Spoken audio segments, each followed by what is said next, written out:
Good morning or good afternoon, everyone.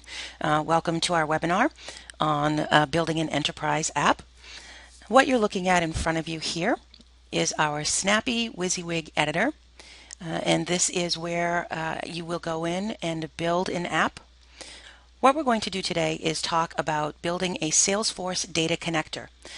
With snAPPii, you have the ability to build a data connector to any web services RESTful API by simply creating an XML document and walking through the process here on the snAPPii platform.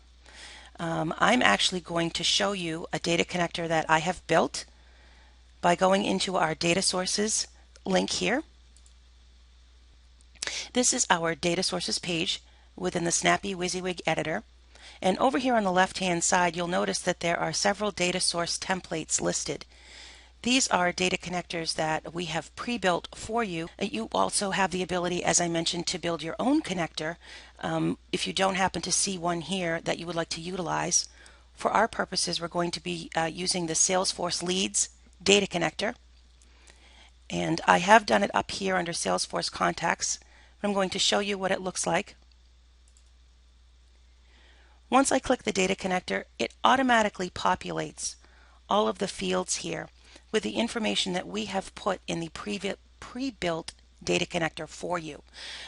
These are what we find to be the most common fields that customers would utilize when they're looking at contacts for Salesforce. And when this information is pulled into the fields here under column type, snAPPii tries to automatically map what it believes the column name with the type of information it is.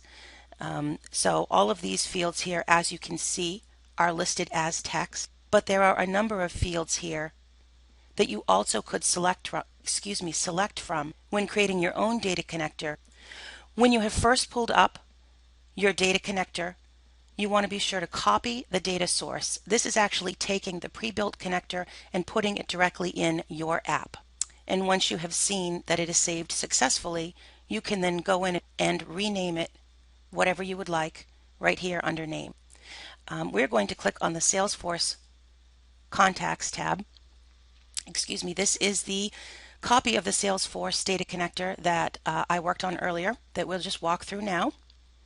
Over here on the right hand side under type, you'll see there is web service and data table. You have the availability in snAPPii to create your own database right within your app by using spreadsheets, or you can connect to a web service, which is what we are doing in this process for Salesforce. The source of credentials, we use OAuth, which is an open standard for authorization. When you are actually building your app, you will want to use the app creators account. This gives you the availability to test the app and be sure that the connector is working properly. You can do that right here under Test Select Operation. User account is what you actually will utilize when you're going to finalize your connector. Once you save all of the information in here and you save your app and want to actually preview it, which we will do in a few minutes, you'll want to be sure that your user account is selected so that the information from the Salesforce database will actually populate in your app as you are testing. Now, as I mentioned, this is a pre-built connector, so all of the fields here are filled in for you. And you certainly have the option to select any of them to make them sortable and searchable within the app. For example, if you want your users to be able to display the information in their app in the way that is most beneficial for them. If you're creating a data connector from scratch, you're actually going to go down here under Web Services Settings and upload your data connector. Now, if you go under the snAPPii.com website, under Resources, you will see a link for User Manual. In that manual, we have step-by-step details on how to go about creating a data connector using an XML feed. We do have the ability here for you to download an example of a connector that we've created, which really is a template. And I'm going to open it up here so you can see what it looks like. And this is an example of an XML data connector. As you can see here, we've got a number of fields: name, phone number, title, and so forth. And these are the various fields that you get to determine when building your connector. You certainly can utilize this again as a template, save this document, and then put in your own parameters to use for your data connector. Once you've done that, again, this is only if you're building your own data connector and not using one of our pre-built templates, you will simply click Upload Your Connector. And once you've seen that it is successful, you'll want to just be sure to hit Save here. When you see that that upload has been successful, you will see these fields automatically populated with the information that you have put in for your column names. And again, snAPPii will try to map those column names to the type of data it thinks that column contains. And you do have the option to change that information as well. So once you have this all set, I have noted that it is a user account because I am going to save this so that we can go out and look at it. You're going to just click Save. And we do want to save our changes. And then once it is successful, we will click Close here. We are now back at the front of our WYSIWYG editor, and I'm going to save my app. It's always a good idea to save as you're going through the process. And you can now see that the app, in fact, has been successfully saved. And with snAPPii, anytime you make any changes to your app and save them, you will be able to see them immediately on the snAPPii Preview app. We're going to take a look at this in the HTML5 version. And again, this is the app we just have been working on now. For those of you who have downloaded the snAPPii Preview app, the CAT Salesforce Test app, if you are looking at that, you will actually be able to see the app excuse me, right on your smart device. You can see Salesforce Contacts right here. This is the tab that we were just working on. And here, in fact, is the information that I have put in my data connector, and we'll go back and look at how that information appears on the back end. I decided to pull in the names of my contacts, and then when I click on the name, I'm going to see underneath I have the name of the company and a call button. Obviously, in the HTML version, clicking on the call button won't actually connect a call for me, but if I'm on my smart device and I click this button, the call is pre-populated with this particular contact's phone number, and it's just a one-touch push to make that call. So we'll go back into our app here, and I'm going to click on my Salesforce Contacts tab. This is actually the tab where I have now taken the information that exists in my data connector, and I'm going to display it on my app. Once I've pulled down a tab, I can name this tab whatever I want. In this case, I named it Salesforce Contacts. I can specify a particular icon if I don't like the default icon that comes with my tab. And there is a whole library of icons that you can select from here. You also can upload your own from your computer. We've given you some parameters here for sizing and transparency. And we're just going to click an icon here. And going down here under Data Source, this is where you're going to map this particular tab or screen within your app to the data source that you want to utilize. In this case, I'm using Salesforce Contacts. If you had multiple data connectors, you could obviously select the one that you particularly wanted this tab to map to. And then here, List View Template and Detail View Template. This is where I have the opportunity to decide how the information in my data connector is going to be displayed in my app. When I click on List View, this is the first level of information that a user sees. So when we went out and looked at our app, the first thing that we saw was a list of names.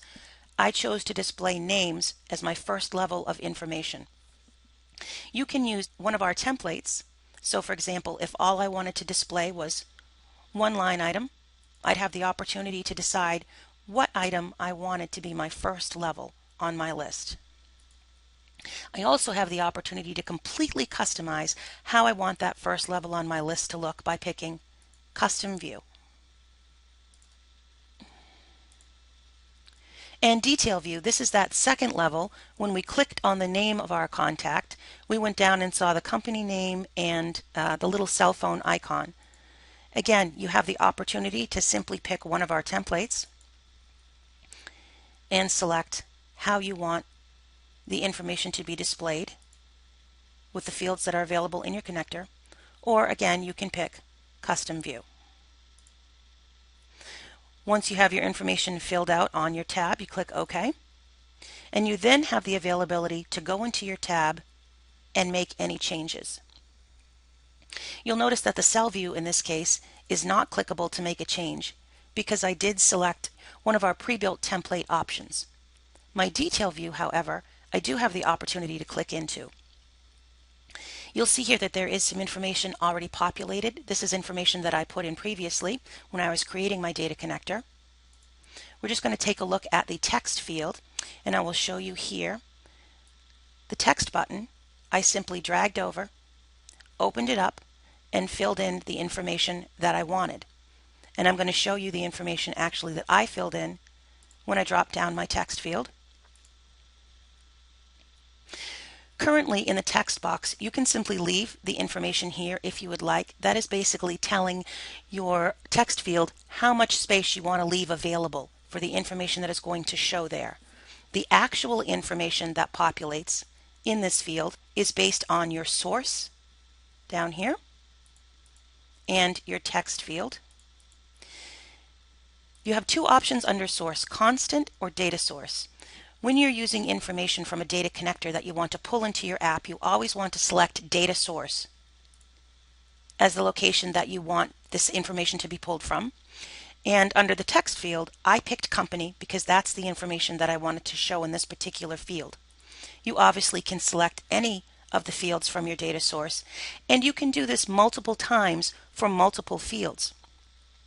So if you wanted to have the company name, the last name and first name, the specific phone number actually displayed out as opposed to being a call button, you could pull over a text field for each one of those and again simply pick the field of information that you want to display.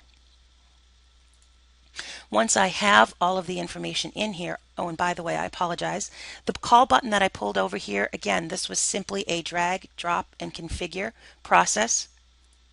I brought my call button over. I opened it up.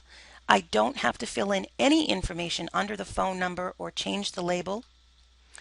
I simply can pick data source and phone number. And once I click OK, that information will now be pulled from my data source connector for each of my specific contacts that exist. Once I'm happy with the information, again, I can save my app and preview it in the HTML version. Or of course, if you are on your smart device, you can preview this on your snAPPii preview app. Again, this was that first level of information, the cell view, where I chose to have it show by default the name, and then underneath, these are the custom buttons and information that I pulled in. For those of you who may be looking at the preview app on your smart device, you will notice that when you click on the Salesforce Contacts tab, you're not actually seeing the list of information as you see it on the HTML view here. What you should be seeing, in fact, is a login screen popping up. That is because I created the user account because I want my users to have to put in their specific login ID and password to be able to access their contacts on the Salesforce database. So at this point, I am going to open this up. I see some questions in here, and I will answer those questions. Someone was asking what the login was for the preview app. Just to clarify, for those of you who are looking on your smart devices, the login is webinar@snappii.com, and the password is webinar. Once you've logged in with those credentials, you will see a few different versions of a Salesforce app listed there, and you want to look at the CAT Salesforce Test App. Okay, and I see a question here that says source pick list doesn't show the Salesforce data source. Why not? I'll just take you into data source. Pardon me, let me move my little question out of the way here. And you'll see under the data source templates, you have a couple of different options for Salesforce. Pre-built data connectors that we have done for you. In this case, I used the Salesforce Leads data source. I saved a copy of it and I renamed it Salesforce contacts. Okay. Tim, I'm going to try to look at where I think you're asking me about the question. You had said in the text that I dragged into my screen, which I believe you are talking about the detail view here. When I pulled over a text button, I didn't put any information in here specifically related to Salesforce in the detail here because previously,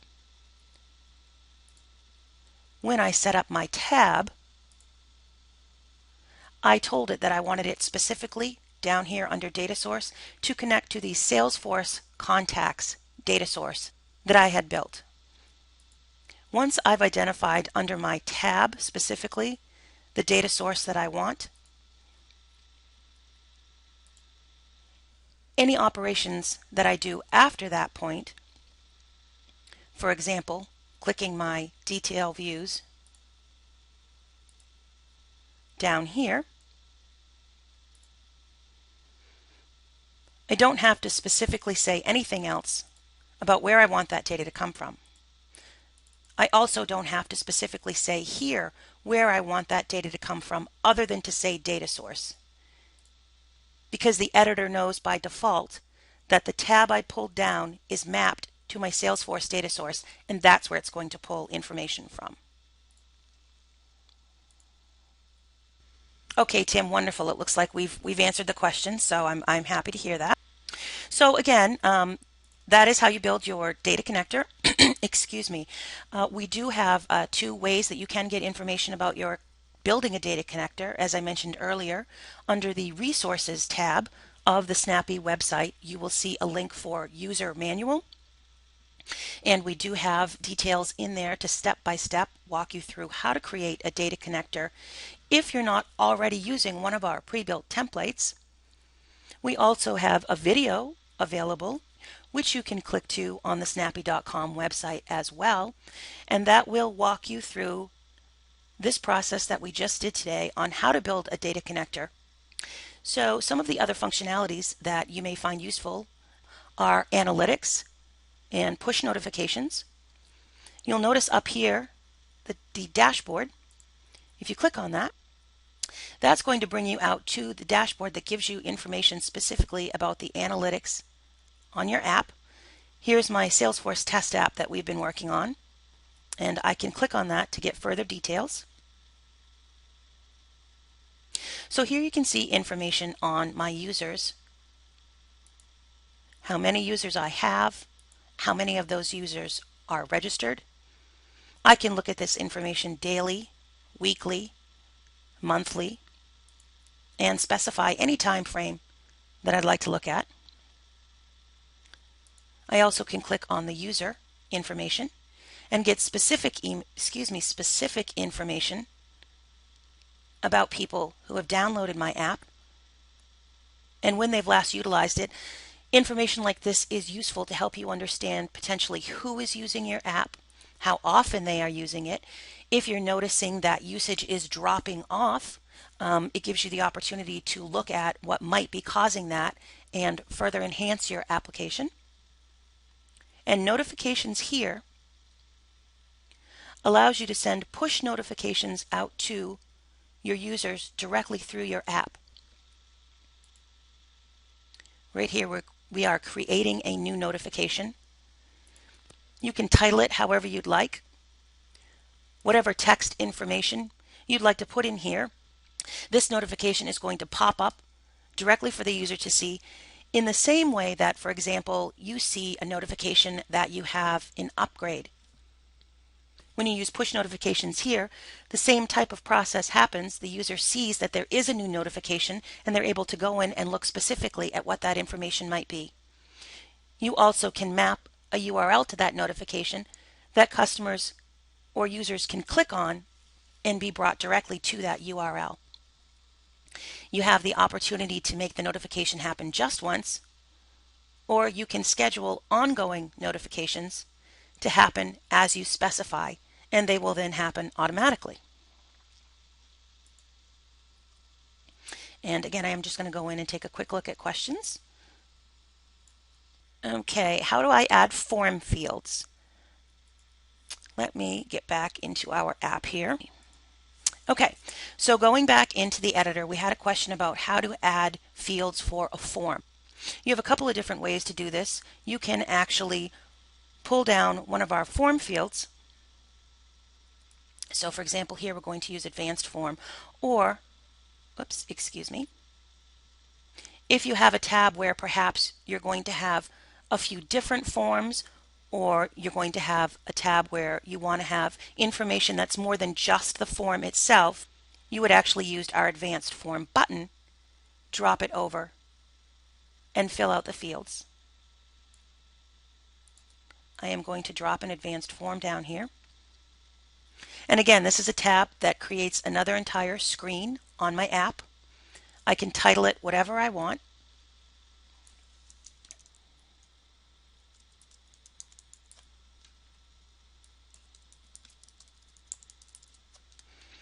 And we'll label it this way just to not confuse ourselves. Again, you can specify your icon if you'd like. And in this case, where you're doing a form, this may be a form that's being filled out where you want to see the information that the user is filling out. It's being actually submitted to you, and you're collecting that information for whatever reason. So email mode by default is checked. You have the opportunity to uncheck that if you don't want this information to actually be submitted to you. Under email address, obviously, is where you can specify the address that you do want that information to go. You can put whatever subject line you want in here.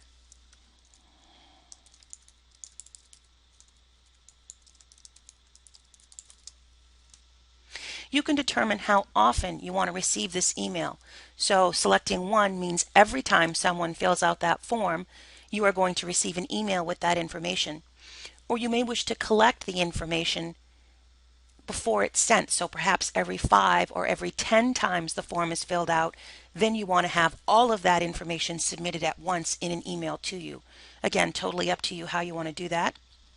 And you have the options to have it sent to you in the body of an email, as a spreadsheet, or in PDF format.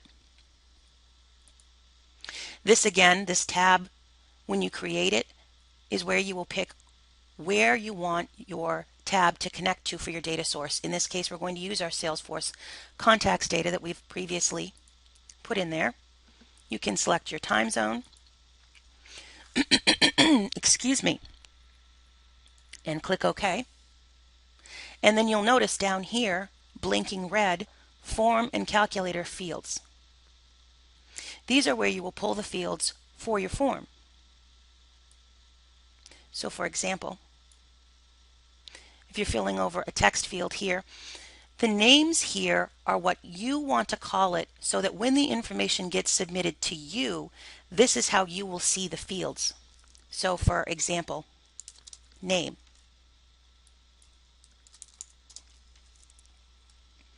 Your data type by default is always going to be text, and you have the ability to change that, again, based on the type of information that's being submitted to you. You can determine whether or not you're going to make this field required, so the user has to fill it out before they can submit the form. You may have some information that you don't necessarily care whether or not they fill out. In that case, you would obviously uncheck required, excuse me. You have the ability to determine what order these fields appear in. So you may put them 1, 2, 3, 4, 5 down here and decide to reorder them for when you actually see them on your end. And then you're going to select the field that you're going to use to pull that information from.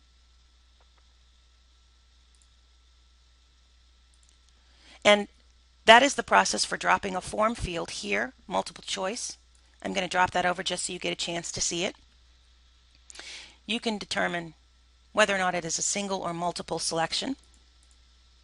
And here is where you can actually fill in what you want your multiple choice drop downs to look like. So for example, if your users are categorizing their contacts by hot, medium, and low, again, you can click what type of information you want to utilize here. And we'll say company for the sake of argument. and click OK. And now you've created a drop-down field. When you see it on the back end here, you don't see those specific drop-downs displayed, but you will see them when you are looking at them after you have saved your app, excuse me, on your smart device. When you open it up into the snAPPii Preview app, you will see exactly what the user would see, which is that this field is going to be open. This field will be multiple choice that is selectable. There also will be a submit button down below. Once the information has been populated and the user hits submit, that information gets emailed to you, again, either individually or if you've selected that to happen in groups. I'm going to go back and check our questions here.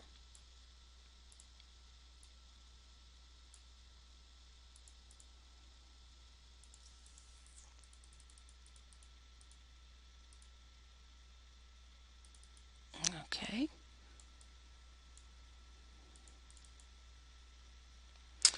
Is there a way to send notifications in landscape mode?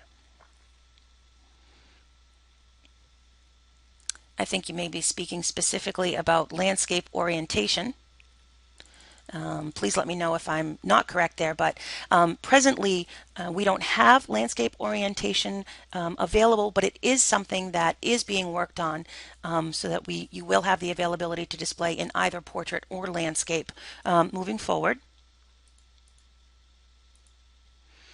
Okay, in question, are the apps compatible in all OS?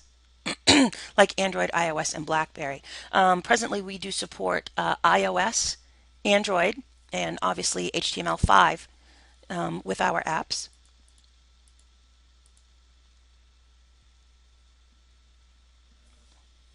Okay, do we have the option to connect one data source or another?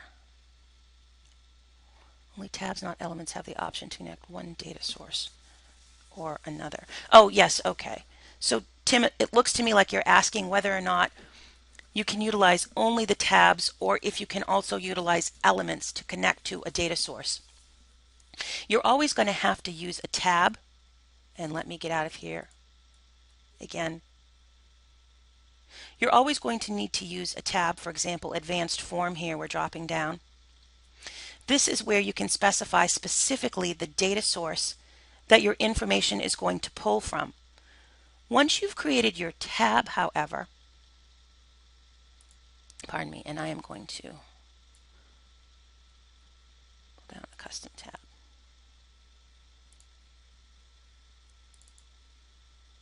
Oops. Sorry about that. I've got my little question box in the way here. Once you have created your tab, you then have the availability to go in and customize exactly what it's going to look like by using your various buttons or elements as I showed you earlier. And we'll go back and look at right here.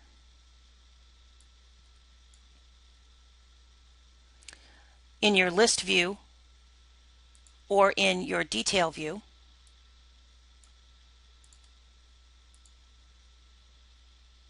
and you can determine whether or not you use a template here or you use a custom view. And the custom view is where you have the opportunity to drag over any of the buttons that you have here to lay out that information specifically as you want your users to see it. And I am going to just scroll down through the questions again to be sure I tackle as many as I possibly can for you.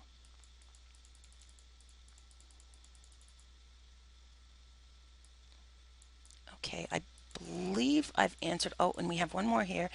Is it possible for reports to show more detailed uses, for example, what functions the users have exercised?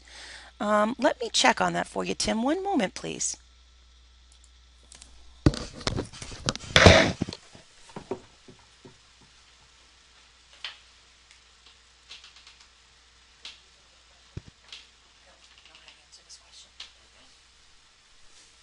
Is it possible for reports to show more detailed use, like what functions the users are actually looking at? Yeah, like in the dashboard. In the dashboard? No, not now. Not present. Okay. What you would like to have suggestion of what they would like to see. Okay. Okay, so Tim, just on your question, is it possible for the reports to show more detailed usage, for example, what functions the users have exercised? Presently, that isn't available in the dashboard, but we definitely would be interested in hearing what kind of information you guys would like to see. So if there is specific reporting functionality that would be helpful, any information like that you can share with us allows us to look into having that function available.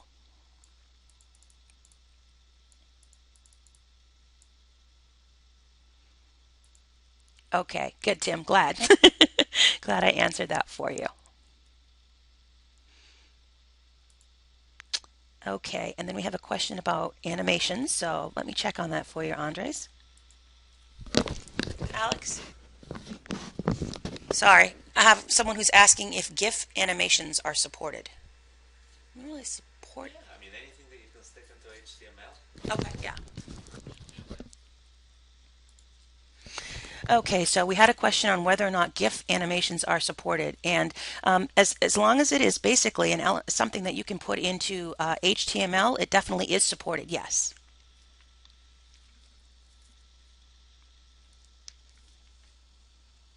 Okay, and so do we have any other questions at this point? I'm just going to leave the chat window open here in case there is anyone that has a question or something they particularly would like to see.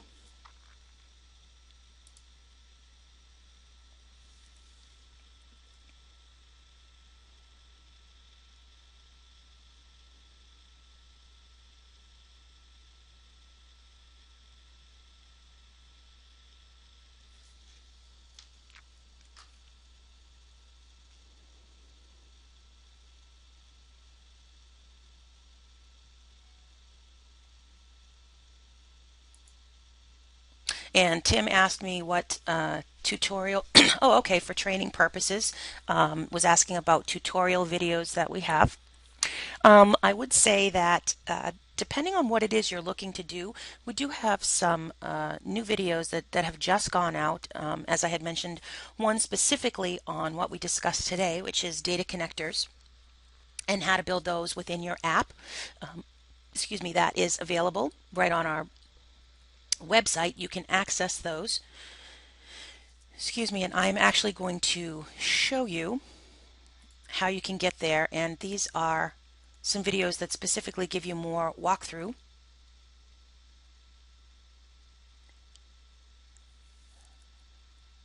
Going right to the home page here.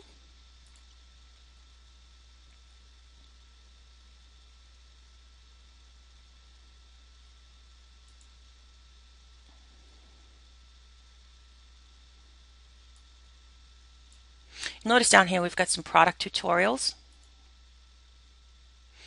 And that's going to take you right out to our How to Build Apps playlist that we have on our snAPPii channel on YouTube. And there are a number of videos out here. And they are listed actually from oldest to newest. And if you scroll down to the bottom of the list here, you will see, for example, the data connector, how to build it in your app. And that is a walkthrough of a data connector.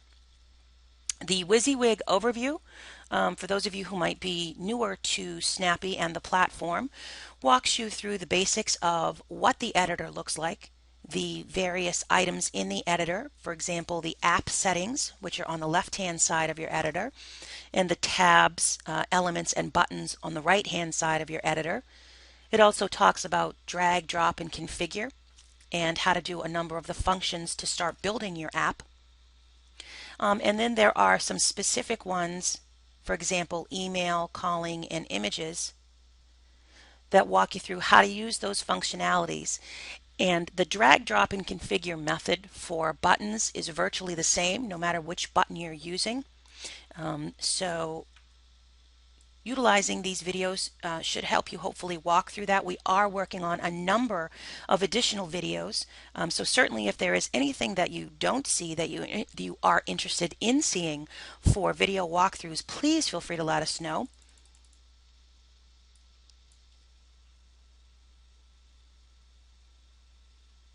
And yes, we have a question about the changing colors and so forth.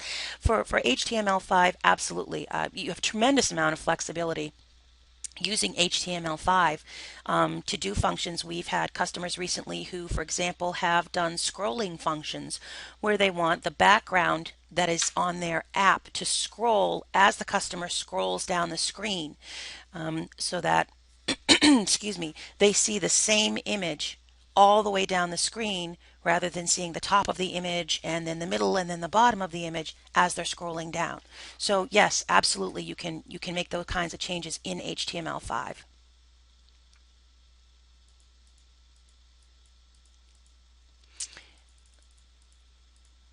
Okay, and so just a question on really what is advanced lists. Remember when I spoke earlier on the data connector about how you could either connect to a web service or you could connect to a database that you're creating right within snAPPii. That's really done by way of spreadsheets and an advanced list. And from what Leroy is asking here, that's really how you're going to execute that. And again, there are details in our user manual that talk to you specifically about how to create a database within snAPPii and use an advanced list to pull that information into your app. But basically, it sounds like you're going to have your top level or your cell view be your interstates that your user is going to pick from. So it would show up as a list of the various interstates that are available. Then underneath that, your detail view, that's where they're going to see the exit numbers that they can pick from. So again, on your list, you're going to have that information in there, all on the single spreadsheet. When you pull your tab down to create your information for your cell view and your list view, that's where you get to pick the fields that show. So in your case, interstate would be your first cell view, and exits would be the detail underneath.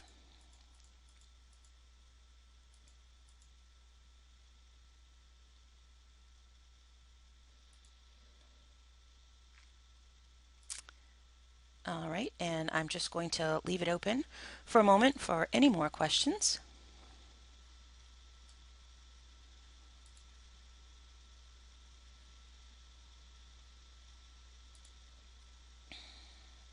And again, what you're seeing on your screen now is that back end view of building your app. I just went into my account, picked my app, which was the Salesforce test app, and I'm going to open that up. And this is what we've been working with earlier.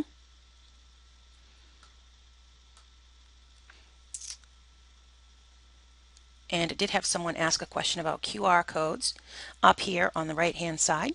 If you click QR code, you will see the information. Again, we've really tried to make this as user friendly as possible so that what you're doing is simply filling in the information that you would need to have a QR code created. So you can name it what you'd like and create a tag. And again, we've got a question button here to help you know what information you want to put in here.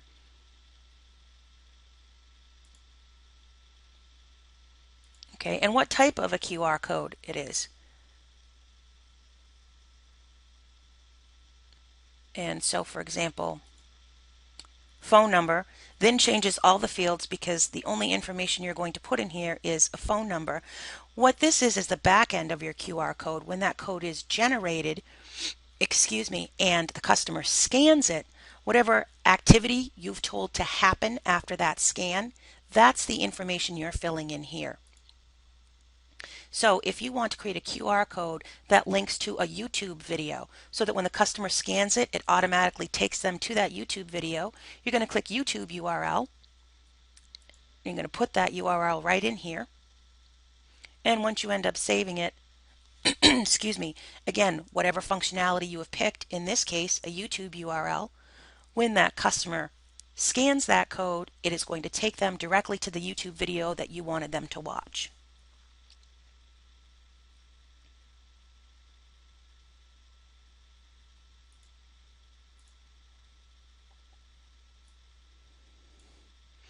Okay, and I'm just going to look down.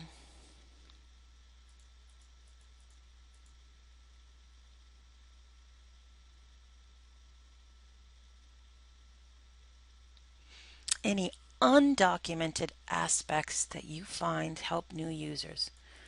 Hmm. Oh, things to keep in mind as we learn.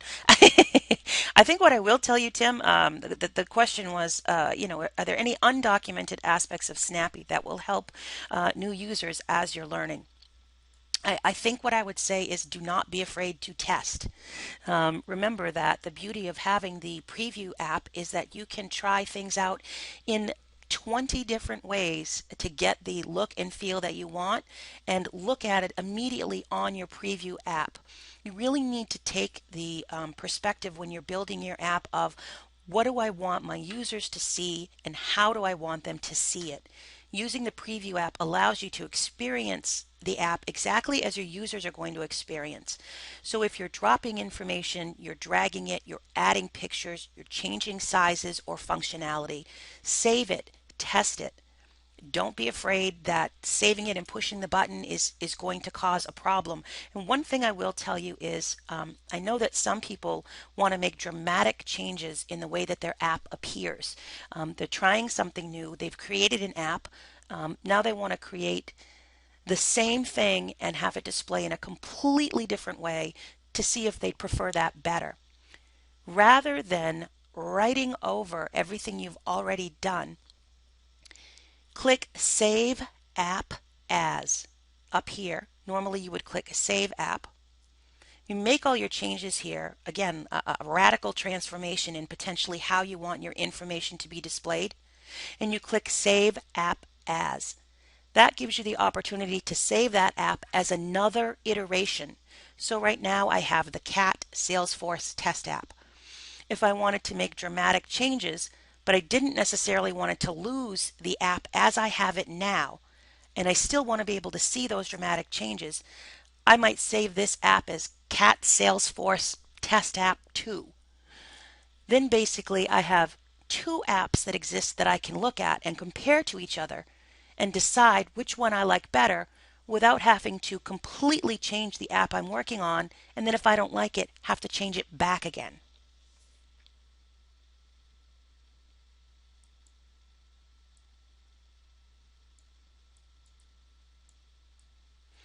Okay, and I'm just going to look at any last questions we have here before we wrap up. You are welcome, Tim. Okay, how do I add Facebook or Twitter? You have a couple of different ways that you can do this. Excuse me. You can add a tab that'll just drop down. For example, Facebook. Up here under tabs, you can see we have the Facebook tab. We're going to pull that down right here. And it is literally as simple as filling in the URL that you want the user to go to, excuse me, specifically for this Facebook page. And again, you can specify your icon for the Facebook tab if you don't happen to like the icon that we currently have available. Once you've done it, all you're going to do is click OK. On the back end, you're always going to see this. But on the front end, the customer is going to see the URL that you directed them to. The same thing is true of Twitter. The other way that you can do this, for example, if you know you're going to use Facebook and Twitter and LinkedIn, and you don't necessarily want to have the user have to go to a different screen for each one of those, you could create one screen that has all of your social media all together.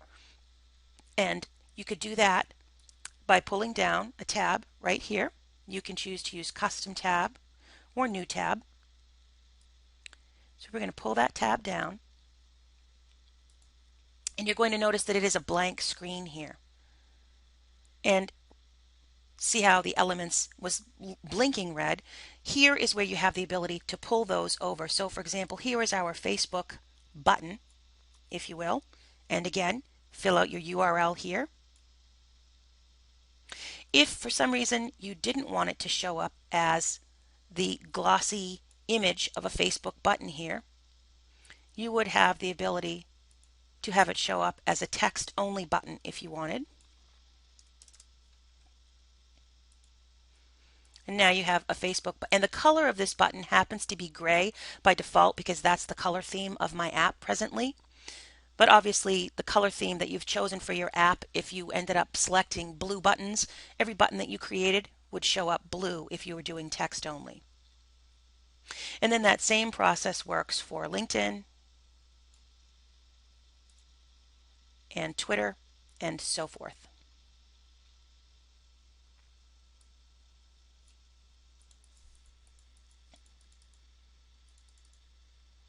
How do you get them to go to your page? Um, Let me just review again.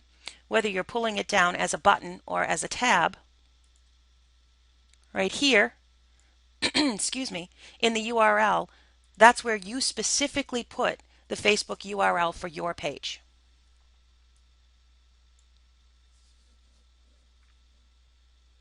For tablets, yes. The question is, can you design apps for tablets through snAPPii? Absolutely. Presently, snAPPii apps support both the iOS and Android platforms, and that's whatever smart devices there are. So whether someone's using an iPhone, an iPad, an iPod, an Android tablet, yes, the apps are available on all of those devices.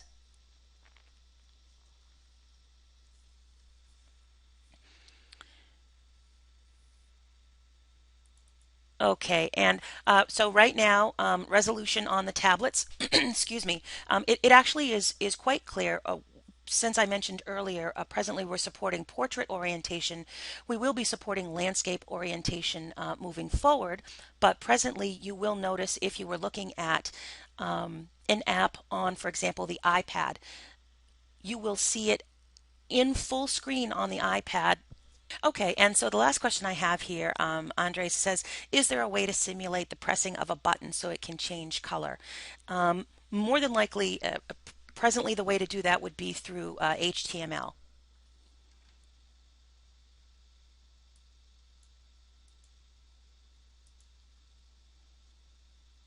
And you are welcome. So that wraps up our webinar today on how to build a Salesforce data connector for your enterprise app. As I mentioned, feel free to go out to the resources page of the snAPPii.com website and look at our FAQs and user manual, which have detailed walkthroughs on how to create a data connector. We also have our video tutorials. If you click on the product tutorials button, that will take you right out to our YouTube channel with a number of videos available to walk you through the snAPPii platform. And feel free to contact us by email at sales@snappy.com. Thank you.